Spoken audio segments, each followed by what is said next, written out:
Kembali bersama kami, pemirsa. NASA diam-diam mengambil langkah besar untuk melindungi bumi setelah sebuah objek antar bintang misterius menunjukkan perilaku aneh dan sulit dijelaskan. Objek tersebut yang diduga sebagai komet dan diberi nama 3I Atlas kini resmi dimasukkan ke dalam daftar ancaman yang dipantau oleh jaringan peringatan asteroid internasional atau IAWN.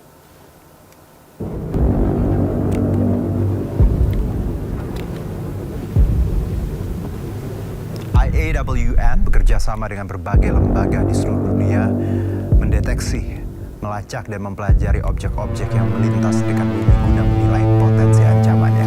Menariknya, 3I Atlas menjadi objek antar bintang pertama yang pernah masuk daftar ancaman. Keanehan yang ditujukan oleh komet ini tak biasa seperti pada komet umumnya karena menampilkan fenomena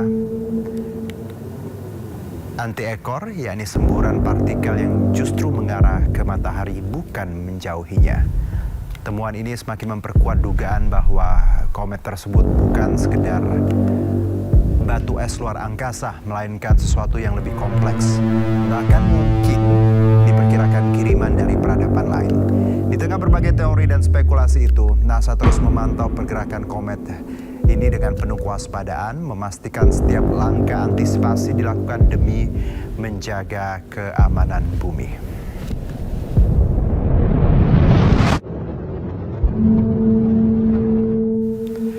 Ya, apakah objek yang viral di tengah masyarakat itu objek dari peradaban lain atau komet 3I Atlas? Untuk membahas ini sudah bersama kami Profesor Riset Astronomi BRIN Thomas Jamaludin. Assalamualaikum Prof. Thomas. Waalaikumsalam warahmatullahi wabarakatuh. Ya, Prof, ini kan saya baca ya Prof, dari Juli ditemukan, diamati, September juga sempat naik beritanya, sekarang muncul lagi Prof. Apa yang bisa kita pahami di sini Prof? Ada yang bilang bahwa spekulasi bahwa ya ini komet biasa, tapi ada yang juga menyebutkan ini tidak seperti biasa, bisa berarti benda asing lainnya dari peradaban lain. Dari Prof seperti apa? Ya, secara astronomi ini sesungguhnya hal yang biasa dan ini sesungguhnya bukan objek pertama ya dari antar bintang ya atau interstellar ya, atau di luar tata surya. Itu kode 3I itu bermakna adalah ini objek interstellar, yaitu I kemudian 3 itu adalah objek yang ketiga. Jadi sebelumnya ada objek interstellar juga atau dari luar tata surya.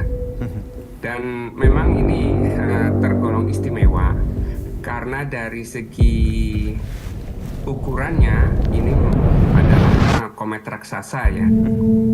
Ketika Juli ditemukan itu ukuran komaknya atau kepala kometnya atau sebut saja penguapan gas dan debu dari komet ini ukurannya luar biasa, yaitu sekitar hampir 2 kali diameter bumi, yaitu sekitar 25.000 km.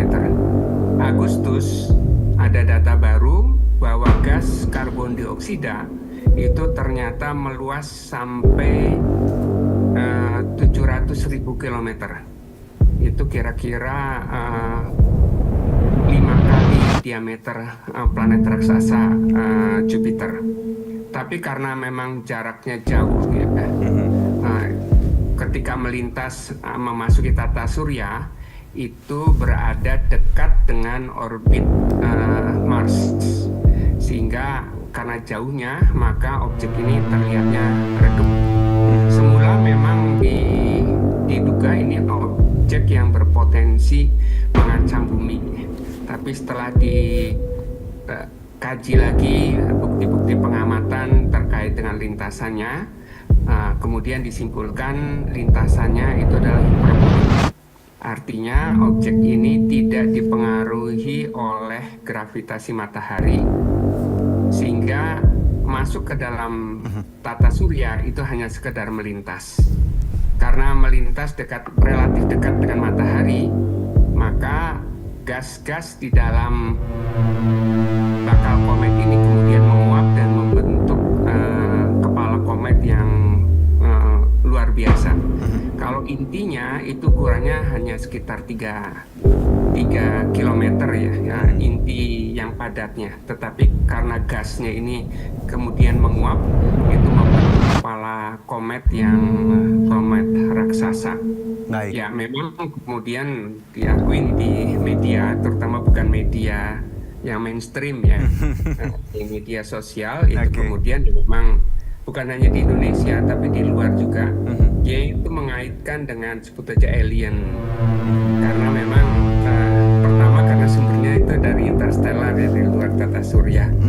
Kemudian yang kedua ukurannya raksasa. Tapi kalau ukuran raksasa tidak mungkin itu pesawat alien ya. Oke. Kemudian yang tadi disebutkan juga yang arah ekornya itu anti ekor atau anti tail ya. Jadi biasanya kalau komet itu ekor komet itu menjauhi matahari karena pengaruh dari angin matahari. Tetapi ini kok arahnya mengarah ke arah matahari. Tentu secara astronominya ini bisa dijelaskan karena memang yang dominan bukan karena angin mataharinya. Diduga itu ada outburst atau sebut saja ada semburan gas yang menampakkan kemudian arahnya bukan arah menjauhi matahari. Oke. Jadi sesungguhnya secara astronomi tidak ada yang aneh, itu hanya ya objek yang justru menarik secara astronomi. Baik, Prof. Pertanyaan ya sederhana yang mungkin banyak dipertanyakan orang. Jadi kan harus informasi luar biasa ya, Prof. Ya, ada mainstream yang seperti kita lakukan sekarang, ada yang social media seperti itu. Ini kan spekulasinya macam-macam, Prof. Kalau pertanyaannya, apakah ini berbahaya untuk kehidupan bumi, Prof? Ya, dari biasanya yang dihitung itu orbitnya. Oke. Bukan orbit saat ini, tetapi nanti kemungkinan masa depannya ya. Karena kalau posisi saat ini memang dalam posisi aman, itu jauh dari bumi, kemudian dekat ke planet Mars, tetapi juga masih dalam jarak yang aman. Nah, karena ini lintasannya itu adalah lintasan hiperbolik, artinya tidak mengelilingi matahari dan tidak berpotensi mengancam planet-planet, khususnya planet bumi, maka ini memang sudah dinyatakan bahwa objek ini walaupun ukurannya raksasa itu aman ya, tidak mengancam bumi, tidak mengancam Mars atau planet-planet. Untuk saat ini ya, Prof? Untuk saat ini dan masa depan, karena Oke.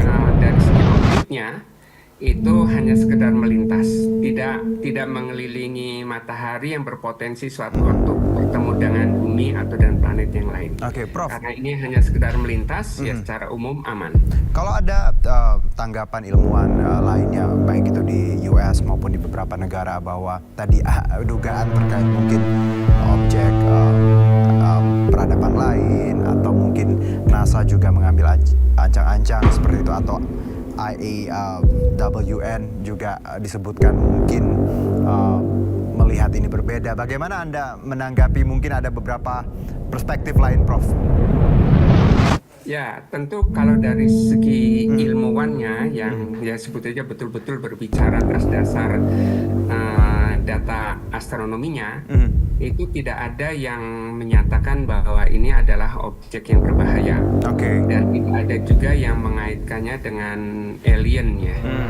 Jadi NASA tentu menganggap ini objek yang menarik untuk diteliti, karena yang pertama ini ditemukannya oleh fasilitas yang disebut aja difasilitasi oleh NASA, yaitu Atlas. Atlas ini adalah sistem teleskop untuk pemantauan asteroid, terutama asteroid yang mengancam bumi ya. Jadi ketika ditemukan objek yang ukurannya raksasa, walaupun intinya sekitar 3 km itu sudah lumayan besar ya. Itu kalau jatuh ke misalkan menabrak bumi, itu juga menimbulkan bencana yang cukup besar ya. Tapi ini kemudian disimpulkan orbitnya aman, tidak mengancam bumi saat ini dan masa depan. Kemudian ya dari segi astronomi memang ini Juli sampai dengan September itu karena masih teramati, bisa diamati dengan teleskop. Jadi itu memang diamati, kemudian memasuki Oktober itu tidak lagi bisa diamati karena berada di balik matahari. dan sebut saja akhir Oktober ini menjadi hal yang penting karena posisi komet ini paling dekat dengan matahari. Nah ini tetapi karena tidak bisa diamati juga astronom tidak bisa melakukan apa-apa, hanya memperkirakan lintasannya. Baru nanti sekitar Desember baru terlihat lagi pada menjelang pagi hari ya. Jadi pengamatan lagi lebih intensif nanti akan dilakukan sekitar bulan Desember. Oke, Prof, kalau tadi kan perkiraan seperti itu dan juga hasil amatan dari banyak pihak termasuk ilmuwan dan juga NASA seperti itu, Prof. Tapi ada tidak, Prof, membuka opsi lain bahwa ini juga walaupun disebutkan aman, opsi lain memang masih terbuka, Prof, untuk ya mungkin ada tanda-tanda tertentu, Prof? Ya, opsi lain tentu semuanya kalau secara saintifik itu harus dibuktikan dengan data ya. Jadi tentu terbuka kalau memang ada data-data baru.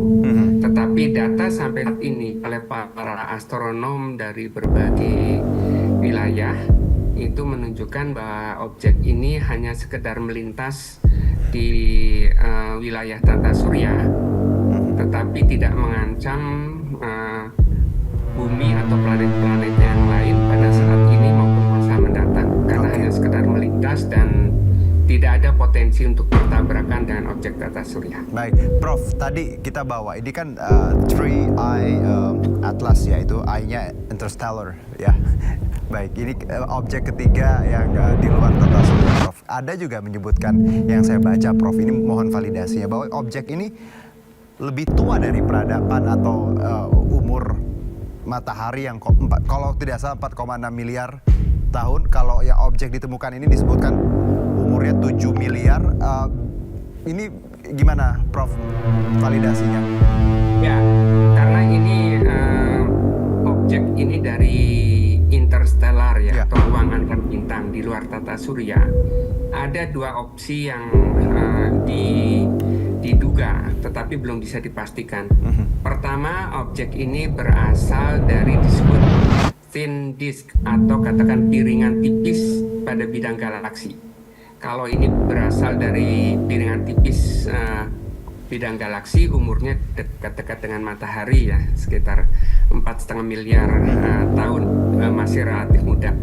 Sedangkan kalau itu berasal dari thick disk atau katakan piringan tebal dari galaksi Bima Sakti, itu adalah bintang-bintang yang umurnya lebih tua dibandingkan dengan matahari. Matahari tadi disebutkan umurnya 4,5 miliar ya. Nah, kalau objek-objek di piringan tebal dari galaksi itu sekitar 7 miliar tahun. Jadi ini memang masih terbuka apakah berasal dari piringan tipis, itu berarti umurnya kira-kira hampir sama dengan matahari. Tapi kalau berasal dari piringan tebalnya, itu umurnya bisa 7 miliar tahun. Dan semakin jauh dari piringan galaksi, itu memang bintang-bintang itu semakin tua ya.